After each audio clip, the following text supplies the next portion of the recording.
Hello, and welcome to our lesson on project fundamentals. This segment will cover defining project outcomes, a layered approach. Every project, product, and service out there has some concern when it comes to quality. Though necessary, the term quality is notoriously hard to define concisely. Words like excellent, superiority, and distinguish are often used to define what quality means. Some of these difficulties relate to perception. Each individual, in our case, a stakeholder's perception of what quality means, can have a palpable effect on every project element. As team leaders or professionals, we often find our views on quality are considerably different from customers or users. One large set of distinctions in quality relates to the type of outcome the project is designed to deliver. A physical product's quality is often determined by the physical attributes measured against the customer's expectations. David Garvin, a well-known expert in quality, lists elements such as performance, features, durability, and aesthetics as essential attributes. When the project produces something non-physical, typically a service, quality often focuses primarily on customer satisfaction.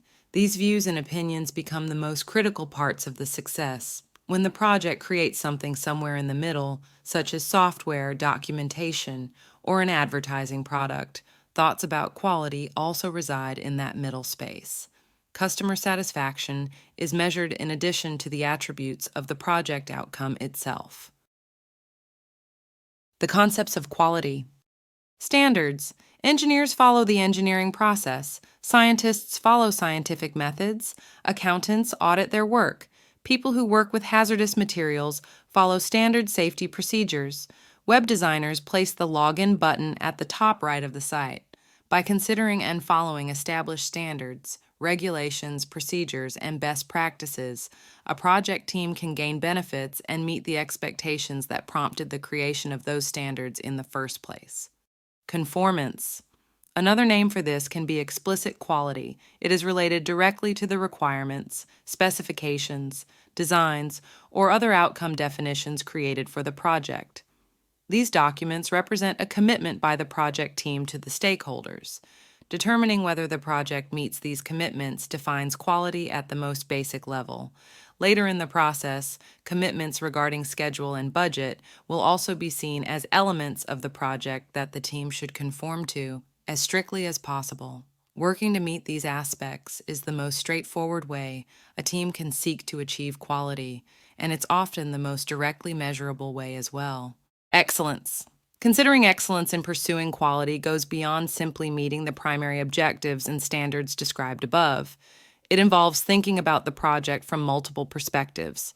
Does the project really solve the problem for the customer? When work is in progress, am I thinking about the people who will be working after me? Are the outcomes worth the time and resources expended in getting there?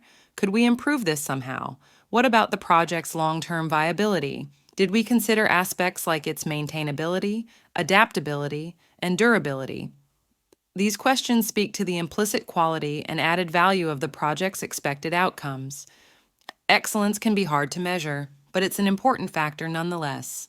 These three concepts relate primarily to the outcome that the project is trying to bring about, but as discussed at the beginning of this section, a fourth concept must be considered as well.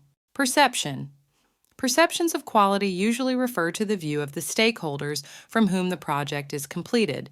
When considering this, it's necessary to understand that this pertains primarily to the project as it is in progress. This contrasts with the concepts listed above, which are mostly focused on the project's end result. As a team leader, managing this aspect of quality requires attention to interactions, professionalism, frequency between the team and stakeholders. Consideration of internal and external visibility into process and project elements, careful content planning, and communication frequency are elements of expectation management. Considering these elements extend beyond the team leader, team members should also monitor stakeholders' perceptions and report their status to those responsible for managing them. Every project team member should also consider how third parties may perceive their actions and communication. As you have probably already gathered, project quality is in many ways a discipline of achieving balance.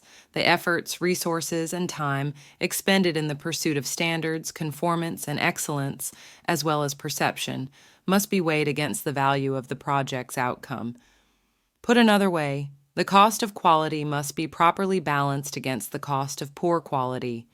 Examples of each are illustrated in the picture. Though a simple idea, the actual effort of balancing a project's cost of quality and cost of poor quality is quite complex, mainly because of the word cost. If you ask most people what cost means, you will likely hear something related to money, maybe something transactional like bang for your buck, which implies trading currency for something. However, the word cost means much more than that. It can mean time expended, such as the hours spent at work, rather than with friends or family. It can mean a balancing act, as in the extreme cost of being perfect versus that of being good enough, forcing us to consider terms like timeliness or value. The complexity of these ideas is most readily illustrated with the project triangle. This is the end of this segment of our lesson on project fundamentals. This course is presented to you by South Europe College. Thank you for listening, and see you on our next segment.